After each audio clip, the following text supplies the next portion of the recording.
बीच में अच्छा लगता है तुम्हारा हल्ला। हल्ला तो वैसे मैं नहीं करती हूँ, लेकिन प्रीति का हल्ला। और जैसे ही हम अपने होटल योगी में आए, आज तो अंदर जाना मुश्किल हो गया है। इस रूम का नक्शा पूरी तरह से चेंज हो रखा है। थोड़ी देर पहले इधर साइड एक कुत्ता आया और उसने देखिए अपने पैर छाप दिए हैं। हम अपने गांव के स्टेशन पर तो पहुंच गए हैं, लेकिन गाड़ी से उतरना मुश्किल हो गया है। हम आ गए हैं अपने कमरे की बालकनी में और हस्बैंड जी चारों तरफ के नज़ारों का आनंद ले रहे हैं। प्रणाम आप सभी को, मैं प्रियंका तिवारी आप सभी का स्वागत करती हूँ देवभूमि उत्तराखंड के केदार घाटी के इन खूबसूरत पहाड़ों से। आज मैं अपने व्लॉग की शुरुआत दिन के लगभग 12:30 बजे से कर रही हूँ। आज आसमान पर बादल तो छाए हुए हैं, लेकिन मौसम बहुत ही सुहावना सा है। और इसी के साथ त्रियोगी नारायण गांव का किमाड़ा मोहल्ला और केदार घाटी के चारों तरफ के खूबसूरत पहाड़ों के नज़ारे रोज़ की तरह बहुत ही सुंदर दिखाई दे रहे हैं। आज हमने लंच जल्दी कर लिया और अब हमारी तैयारी हो गई है सोनप्रयाग जाने की, और उसके बाद हम ऊपर त्रियोगी नारायण गांव भी जा सकते हैं। और जैसे हम तैयार होकर यहाँ आंगन में आए, वैसी यहाँ से दीपक बेटे की आवाज़ आई और उधर साइड से पुप ससुर जी की आवाज़, भाई कहाँ जा रहे, बोला यहीं रो, बोला बीच में अच्छा लगता है तुम्हारा हल्ला। हल्ला तो वैसे मैं नहीं करती हूँ, लेकिन प्रीति का हल्ला, इसी के हल्ले को बोल रहे होंगे। इस घर से दीदी लोग, दीदी के नाती बुआरी सब गुप्तकाशी चले गए हैं और यहाँ पर दीपक है। बाय बाय, मिलते हैं कुछ दिनों के बाद। हाँ, शाम को आ सकते हैं। हाँ, और पुप ससुर जी अभी अंदर चले गए। सबको हमारी याद आ रही बस। होता ही है यार, मतलब ये मोहल्ला है छोटा। हाँ, इसमें से अगर कोई भी इधर उधर जाता है ना तो बिल्कुल सुनसान सा हो जाता है, मतलब इसी एरिया पे। आजकल पड़ोस में करीना लोगों के किचन गार्डन में ये जो मटर है ना, ये बहुत बढ़िया हो रखे हैं। इनके पौधे तो पेड़ की तरह लंबे हो रखे हैं भाई। और मटर की फलियां भी बहुत ही मोटी मोटी हैं। एक मटर की फली तोड़ देते हैं यहाँ से, ये देखिए जी, ये ऐसी मोटी फली। और ये ऑर्गेनिक मटर है। दीदी यहाँ पर आलू की गुड़ाई कर रही है। परसों एक दिन की थी, उसके बाद नहीं आई, बोला खेत में। दीदी से परमिशन मिल गई है कि आज हमने भी थोड़ा बहुत मटर निकालना है। अच्छा, दीदी ने बोल दिया था, लेकिन देखो ना इस पे बीज अच्छे हो रखे हैं। अच्छे बीज है, यदि बीज दौरी वालो ये देखो मस्त मटर हो रखी हैं, एकदम बढ़िया। ये मटर बहुत मीठी हो रही है। सजवन आलो मीठा।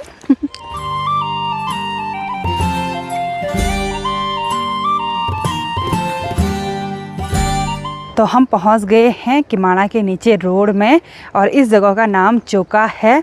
और जैसे हमारी नज़र रोड पर पड़ी तो रोड पर बहुत अच्छी तरह से पेंटिंग हो रखी है। और आजकल पेंटिंग होने की वजह से जाम भी लग रहा है। देवर जी आज पैदल गई नहीं? हाँ, पैदल ही गई। मैंने एक बार वीडियो कॉल किया तब पैदल चल रहे, मैंने दूसरी बार वीडियो कॉल किया तब भी पैदल चल रहे। मैंने कहा इतना दूर है, सोनप्रयाग पैदल चलना है। हाँ, पैदल चल रहे थे क्योंकि आगे पर जाम लग रहा है। हमारी गाड़ी में फुल सामान भरा हुआ है। पीछे हमने सीट भी फोल्ड कर रखी है। हम दोनों कहाँ बैठेंगे? आगे बैठना। अब हमको एडजस्ट करना पड़ेगा। आजा प्रीति। अच्छा, यहाँ पे भी बढ़िया हुआ आज तो। क्यों? मुझे आगे बैठना पड़ेगा। दबा दिया है। तो एक बार हम जा रहे हैं सोनप्रयाग की तरफ आगे, और आजकल इन उत्तीस के पेड़ों पर मोल्यार आ गया है और हम सोनप्रयाग जा रहे हैं प्रीति को छोड़ने के लिए। हाँ। प्रीति आज आगे बैठकर खुश हो गई, बोल रही ठीक हुआ वाला।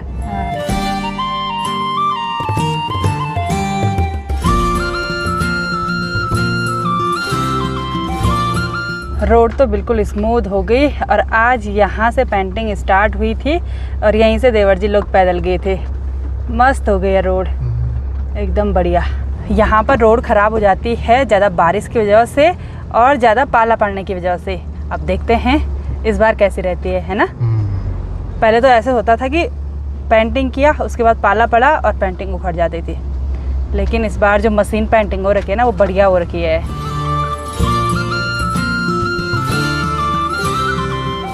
तो चलिए जी, फाइनली हम सोनप्रयाग में पहुंच गए हैं। और आज अभिजीत ने सिलेंडर पकड़ रखा है भाई। सिलेंडर भी मिल चुका है। एक मिल गया सिलेंडर, बड़ी मुश्किल से ये किमाड़ा जाएगा अब। अच्छा, प्रीति के लिए अच्छा हो गया। हाँ यार, मैं बोल ही रही थी घर का सिलेंडर खत्म होने वाला है। और जैसे ही हम अपने होटल योगी में आए, आज तो अंदर जाना मुश्किल हो गया है। अभिजीत भी इधर साइड स्कूटी में बैठ रखा है, इसीलिए मैं बाहर बैठ रखा हूँ ना। अंदर ठीक तो किया। जाना नहीं है। हाँ, नहीं तो पैर के निशान छप जाएंगे। कुत्ते ने तो छाप दिया वैसे। अच्छा, हाँ, पहले कुत्ता चले गया। आज यहाँ पर कंक्रीटिंग वगैरह हो रही है। ये भाई जी लोग लगे हुए हैं प्रीति तो चली गई है शॉर्ट रास्ते, उधर से एक बार कैंटीन में जाना है बोला, कैंटीन के दूसरे दरवाजे से इधर चलना है बोला। बहुत लंबी प्रोसेस है आज। और सारे गमले वगैरह इधर रख दिए हैं, जो अच्छे गमले होंगे उनको ऊपर रख देंगे और जो नहीं होंगे तो उनको साइड कर लेंगे। क्या कर सकते हैं ना। जो पिछले साल गोबर लाए थे ना वो 2 कट्टों पे, वो भी उधर रखा है मैंने। उसको गोबर को सही रखना भाई, वो काम आ जाएगा बाद में। अब इसमें सिलेंडर लेने आ रहा था, हाँ। मतलब सिलेंडर लेके आ रहा था के ऊपर। तो हम आ गए इधर। हमारी गाड़ी में ये जितने भी बैग्स हैं इन सभी पर हमारे गर्म कपड़े हैं। देहरादून से सारे गर्म कपड़े मैं घर लेकर आई, अब यहीं काम आएंगे क्योंकि यहाँ कभी गर्म होने वाला नहीं है, हैं? सब गर्म कपड़े यहीं रखेंगे हम।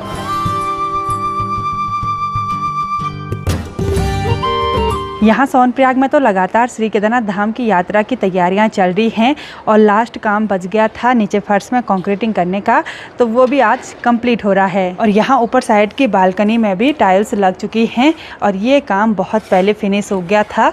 अब मैं आपको लेकर चलती हूँ अपने रूम में, जहाँ पर हम यात्रा के दौरान रहते हैं। इस रूम का नक्शा पूरी तरह से चेंज हो रखा है, कमरा उतना ही है लेकिन ऊपर पाइन लगा रखी है और साथ ही चारों तरफ दीवारों पर पैनल लगा रखे हैं। और अब हमारा कमरा पहले से ज़्यादा बेटर लग रहा है। और वैसे तो कमरा अभी पूरी तरह से सेट नहीं हो रखा है। यहाँ बेड पर कुछ देवर जी ने कपड़े फैला रखे थे और कुछ मेरे बैग वगैरह फैल गए हैं, तो अब इन सभी कपड़ों को सेट करना है इस अलमारी पर।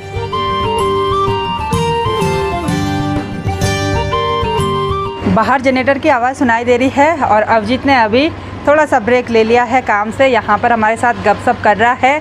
और प्रीति भी यहाँ पर आराम से फ़ोन छेड़ रही है। प्रीति, अभी तो ये कमरा भी सेट करना है। हाँ, इन्होंने बोला जब तक मैं वहाँ से आ जाऊँ तब तक ये कमरा सेट कर लो। अच्छा, सीजन में यहीं तो रहना है। वही तो, सीजन में यहीं रहना है। बहुत देर तक यहाँ सोनप्रयाग में हम अपने लॉज में बैठे रहे। हस्बैंड जी और प्रदीप देवर जी तो यहाँ पर काम देखने पर लगे हुए थे और मैं और प्रीति यहाँ रूम में बैठे हुए थे। ना हमने कमरा सेट किया ढंग से, थोड़ा बहुत कपड़े फोल्ड किए, लेकिन अभी सेट करने में टाइम लगेगा। अभी अलमारी के कपड़े किए फोल्ड। हाँ, और मेरी और हस्बैंड जी की तैयारी होगी है अभी ऊपर त्रियोगी नारायण गांव जाने की। चल तो भी यार, मैं शाम को आऊँगी यार घर त्रियोगी नारायण नहीं। हाँ कि माना। हाँ चलो बाय बाय। ठीक है, आराम से जाओ। ओके। जहाँ देखो वहाँ पुराने कपड़े, पुराने चादर, ये मैट वगैरह इतनी गंदी हो रखी है, सब वही फैला रखा है। और थोड़ी देर पहले इधर साइड एक कुत्ता आया और उसने देखिए अपने पैर छाप दिए हैं।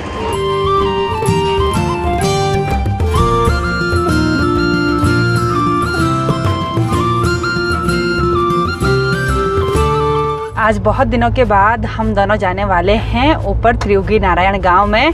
इनको तो लगभग 2-3 महीने हो गए, है ना? 4 महीने कम से कम। हाँ, 3-4 महीने हो गए तब से अब जा रहे हैं। मैं तो फरवरी में गई थी, तब से अब जा रही हूँ। वैसे किमाना मोहल्ला भी त्रियोगी नारायण गांव का ही मोहल्ला है, लेकिन फिर भी मेन गांव में हम अभी तक नहीं गए। अब रोड पर अच्छी तरह से पेंटिंग हो गई है तो बिल्कुल आसानी से हम ऊपर गांव तक पहुँच जाएंगे।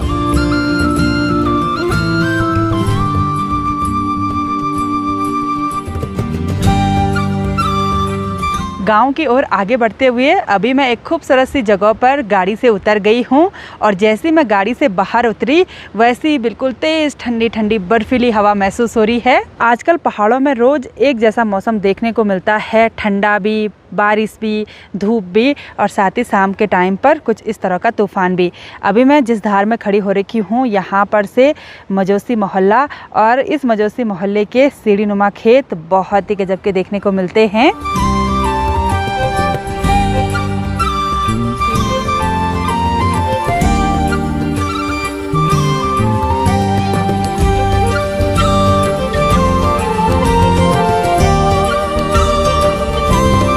हम अपने गांव के स्टेशन पर तो पहुंच गए हैं, लेकिन गाड़ी से उतरना मुश्किल हो गया है क्योंकि बाहर हो गई है झमाझम बारिश शुरू। अब क्या करेंगे? चलते हैं थोड़ी देर। छाता भी नहीं है गाड़ी में, थोड़ा बैठे रहते हैं। अगर बारिश बंद होगी उसके बाद निकल जाएंगे घर। और बाहर का मौसम तो अचानक से बदल गया, बहुत ही भयंकर तेज़ बारिश शुरू हो गई। यहाँ सामने का हाल तो कुछ ऐसा है, सामने से और भी तेज़ बारिश आ गई।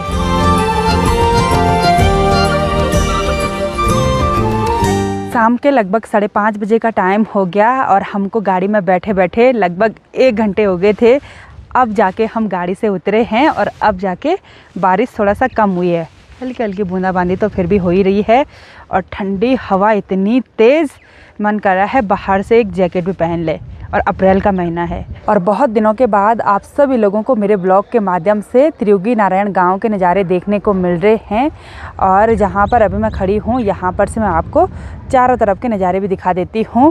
अभी इधर साइड हरियाली उतनी ज़्यादा नहीं बढ़ी है, छोटी छोटी कोपलें आ रखी हैं अभी, और लोगों ने अपने खेतों में आलू लगा रखे हैं।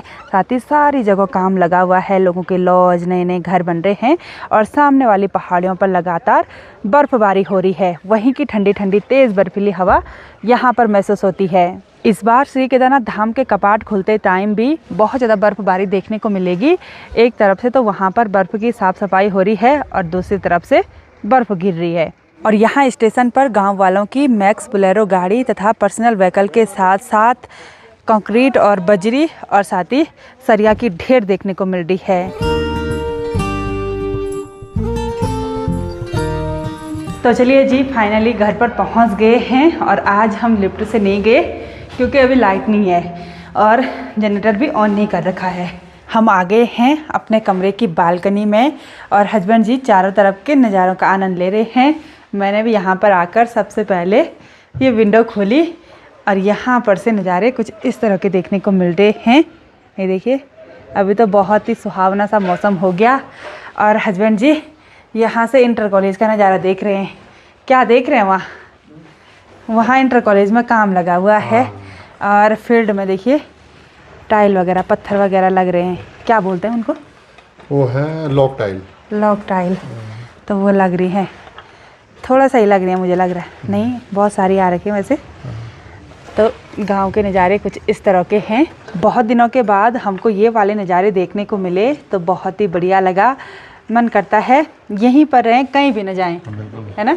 लेकिन एक टक बच्चे पर भी लगी रहती है कि बच्चा देहरादून है। अच्छा हुआ उस टाइम हमने यहाँ पर ना पूरा पैक कर लिए, वरना यहाँ पर रहना मुश्किल हो जाता। धूल, ठंडी हवा भयंकर हो जाता। उस टाइम हमने पैक किया तो यहाँ पर काफ़ी अच्छी गर्माहट बनी रहती है। और ये हमारा छोटा सा डाइनिंग टेबल, पता नहीं कब से यहाँ पर खाना नहीं खाया, अब आज खाएंगे। घर पर आने के बाद अब हम दोनों रिलैक्स हो जाते हैं। इनको तो बहुत सारा काम है, हिसाब किताब देखना है, मैनेजर से बात करनी है, स्टाफ मेंबर से मिलना है, लेकिन मैं तो आराम कर लेती हूँ क्योंकि बाहर जाने का तो मन नहीं कर रहा। भाई बाहर कितना ठंडा हो रहा है ना, ऐसा लग रहा है जैसे पौष का महीना होगा। और इनको ना फ़ोन पर फ़ोन आते रहते, इतने सारे फ़ोन कॉल्स आते हैं ना, इनकी आधा ज़िंदगी फ़ोन कॉल्स पर चली गई। भाई क्या करें, काम तो करना ही पड़ता है ना। तो रिलैक्स हो जाते हैं अब। डिनर करने के बाद आज हमारी सोने की तैयारी भी हो गई, लेकिन अभी तक आज लाइट नहीं आई क्योंकि बहुत तेज़ तूफ़ान भी हुआ, ज़ोरदार बारिश भी हुई। शायद कहीं तारे वगैरह टूट गई होंगी, वरना लाइट अंधेरा होने तक तो आ ही जाती थी। और अभी तक इन्वर्टर चल रहा है। खैर आज हमारा होटल खाली है, मतलब रूम वगैरह नहीं लगे हुए हैं, स्टाफ मेंबर भी ऊपर है और अब हम आराम कर लेते हैं। तो चलिए जी, इस ब्लॉग को इतना ही रखते हैं। मिलते हैं आप सभी लोगों को अपने नेक्स्ट ब्लॉग में। तब तक के लिए जय देवभूमि उत्तराखंड।